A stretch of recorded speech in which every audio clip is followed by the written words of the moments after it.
What I want to have a look at in this video is a basic overview of the incidents and where they occur, how they occur in the Defender for Endpoint environment. Now, the starting point for this is going to be security.microsoft.com. In here, you'll see that we have our heading listed as endpoints on the left-hand side, and we have our device inventory. So this shows us all the devices and their status and whether they are onboarded. So what we're going to do here is we're actually going to simulate some incidents on this device here, Surface Pro, which is a physical device that I have access to. Now, if we go up here and look at the incidents and alerts, you'll see that we have a number of incidents already reported here.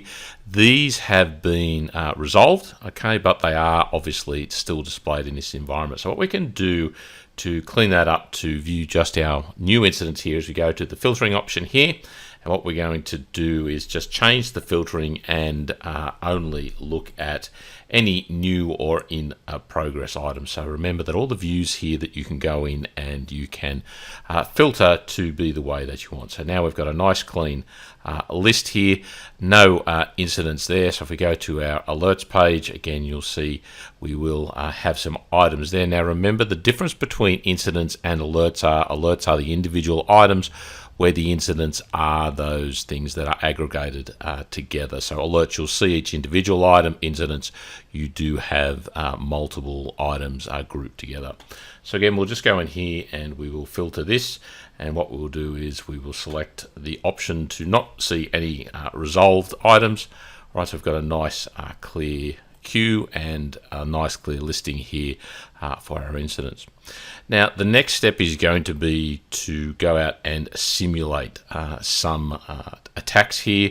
And what we'll do is, to do that, what we're going to do is we're going to use the Quick Assist that Microsoft provides in Windows. So I've used Quick Assist to connect to another device here. So the device over here is the Surface Pro. So if we right mouse click on here, go into System, you will see that this device here again is called Surface Pro. So this is the one that we're going to simulate on.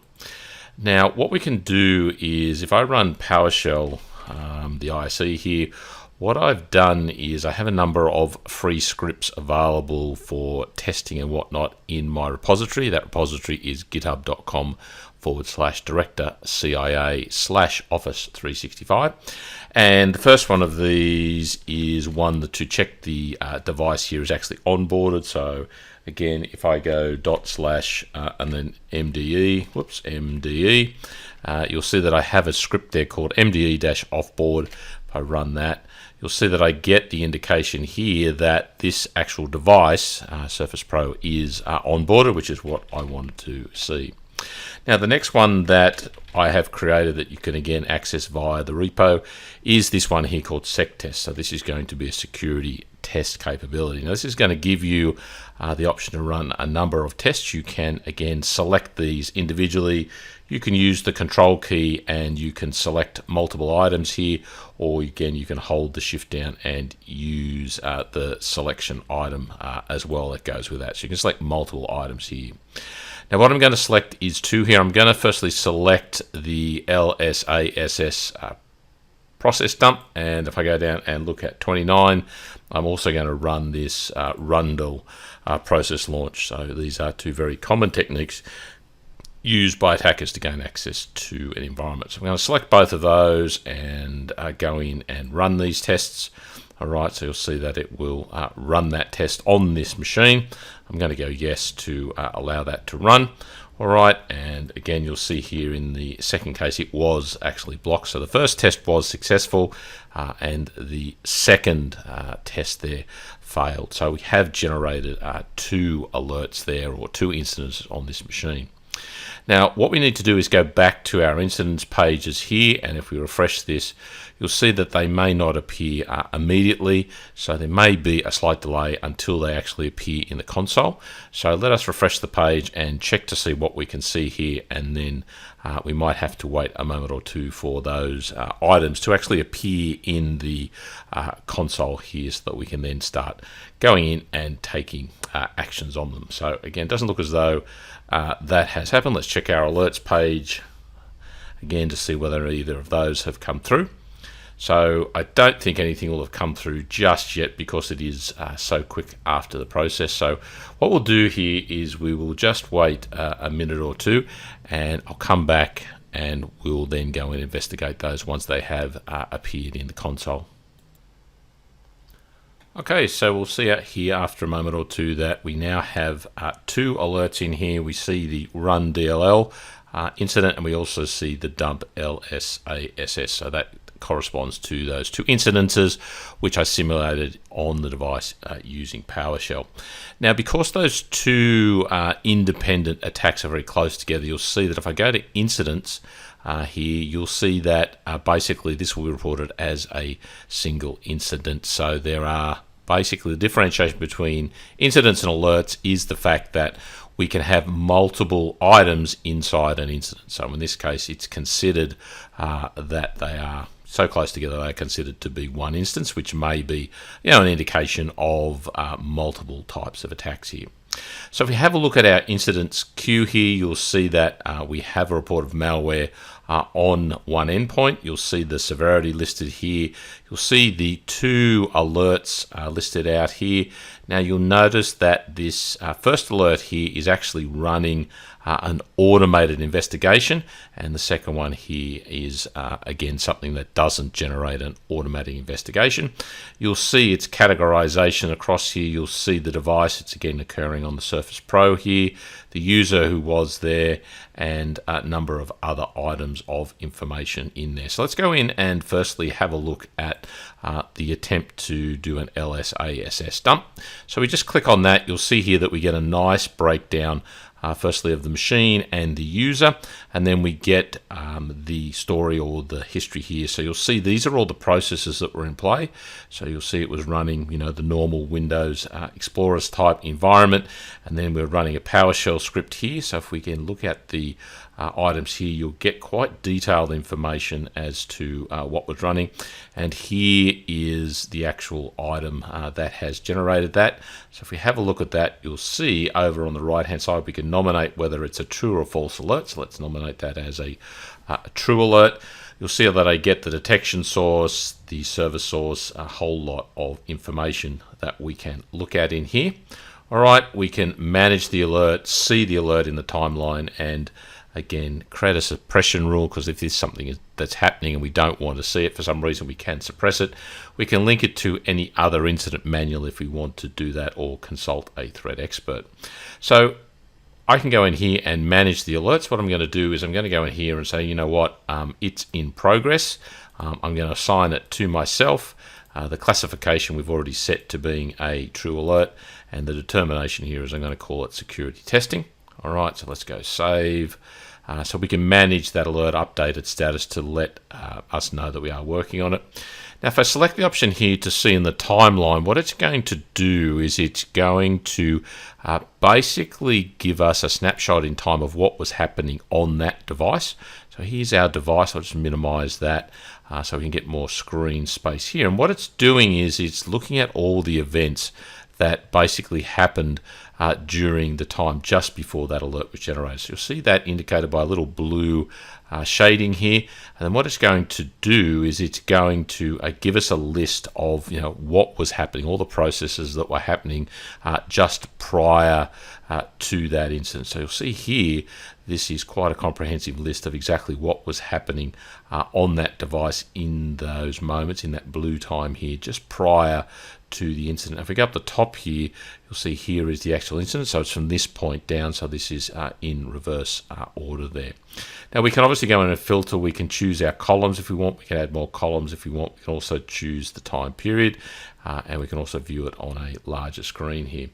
Now, the idea with this timeline is I can actually adjust this. So I can actually make this a little bit longer. I can move it to another location on my timeline to get me that information, to update that information. So again, very, very handy way for you to go in and see what was happening on that machine just prior to the incident. Go in, drill in, and get some details around that. Obviously, the size of the history that you're after in the timeline will determine how long it will go in to find that. So let's click on that individual item there. We get more information here, what was going on. And then if we, for example, click on maybe this one here, the service host just prior, you'll see again we get more information on that process here, what generator, what it was linked to. So again, very, very powerful amount of information that is provided in this timeline option.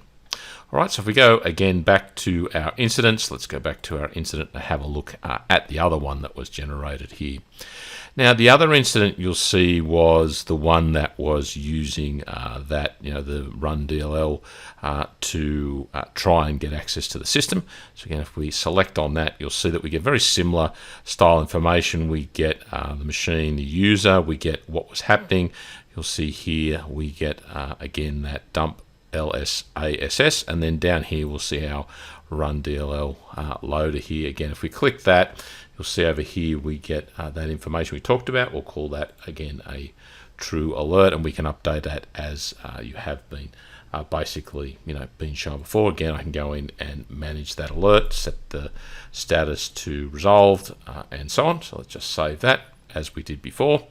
All right, so probably the biggest difference here is the fact that we've launched, or a automated investigation has been launched with this particular alert, and we have got the capability to go in and have a look at that and get some more detail and see what's going on there. So again, if we open this up, you'll see that we have this automated investigation running. Now that has been instigated by the system. Let's go in and click on the running there to give us an idea of what's happening there. So basically what the system is doing, it's collecting a whole range of information, doing further investigation on that. You'll see we get a nice attack graph here that will give us an idea of a visual representation of the machine, the entities, the files, the processes, the services that we're running, the evidence, and again this is then tied to that alert that we were just looking at. We were looking at it on this device, okay, which we have looked at, and then you can see this is a list of the evidence. So you'll see here it was happening with PowerShell. So PowerShell generated that, and these are the entities. So these are the items that have been captured for investigation purposes. So things like processes, again, if I select this, we'll be able to drill into and look at all those processes that were running on the machine at that time. And if we go to the three dots here, you'll see that we can also look at the log of this investigation. So what's actually happening in this investigation. So you can see it's typically going and grabbing information around the network, the drivers, the service, the files. You'll see here it's also doing an analysis. So if we click on that analysis, again, you'll get information here. You'll be able to see some of the raw output, input and output there. So again, very, very comprehensive in the information it does provide. In this case, the investigation is still ongoing. The system's still running that. You'll see here that we have the status and so on over there. In the top right here, we can cancel the investigation if we want, and we can add more comments around that if we so choose to do that. So again, where I found this was I went into the incidents, and again we looked at the new incidents, and you'll see here that they are currently noted and one is still undergoing investigation. Now in my queues here, if I go in and have a look at alerts rather than incidents, again I will see those two individual items that do comprise that single incident. Again, if we drill into this, you'll see it looks very similar to what it did before. So we get that low level detail if we want to go in and have a look at that in detail. Now the other place that this is going to occur, so if I go into my device inventory to show me a list of all the devices that are covered by Defender, you'll see that Surface Pro now, its risk level has risen because obviously it has an incident or an incident undergoing investigation on there. So if I click into this device, you'll see this page will look very similar to one that we navigated to via the incident. All right, so you'll see here this is our device summary. So you'll see our overview, any alerts that are outstanding on that device. So you'll see there's been a couple here, and some of these are resolved. So that was the previous test that I ran. These are the two that are currently in progress, and once again, if I want to filter that information, I simply select that option, and then what I can do is choose the options that I want to see. So let's just say we want to only see the ones that are in progress. All right, and from there we can once again click into any of these and get more information as we did before. The timeline is available here, so you can see where these incidents have occurred. We'll able to get that information as we saw with the incidents as well. All right, so we have lots and lots of information that is available to us on these incidents via typically the queue up here, so the alert queue or the incidents queue up the top here. We can have a look at, but we can also go in and drill in and get that sort of information via the individual device there as well if we want. But generally what you want to do is you'll see any active incidents occur here. You can get the individual items inside the alerts here, and again what we can do is just click on the item as it occurs in this list here. We will be given more information. All right, so you'll see in this case, because it's an incident, there are two items that are deemed to be an attack and need investigation. This incident is composed of these two alerts, which we are familiar with, on this single device from this individual user, no mailboxes. We have one investigation currently running, which we talked about. Again, we can drill into any of these from here. The evidence and response is what is being collected here. You'll see that typically in this case because I ran it from PowerShell. And the final option here is to go in and have a look at the graph. So this gives us a graphical representation of our incident, which could be composed, remember, of multiple alerts here. So again, lots and lots of really good handy information here. And of course we can manage the incident here. We can go in now probably, and we can go in and assign it to myself and say that the whole incident is resolved, and we're going to set this up and say that it was a true alert and the determination was a security test. I will save that. That will then update that incident, and again we can filter what's displayed in our alerts and in our incidences based on the column filtering that we have set over here on the right. And now, because that has resolved, that has disappeared. If we want to be able to see any of the previous incidents that have occurred, what I need to do is just go into my filters and select the option to view the resolved ones. And in a moment you'll see that these are all the previous incidents that have occurred, and I can expand those and look at the individual alerts that have appeared inside each one of those. So remember that when an incident does occur on an endpoint that is enrolled with Defender for Endpoint, it will appear in the incidents and alerts here. You can then go in and drill in and get more information about it, including the processes, the timeline, evidence, and so on. And the other place it will occur is in the device inventory, where you can drill into an individual device and then look at things like, the alerts and the investigations and so on directly from here. So hopefully that's given you a bit of an idea of where incidents actually occur, when they are located by Defender for Endpoint, and how you can go in and investigate exactly what triggered those. Thank you very much for watching the video.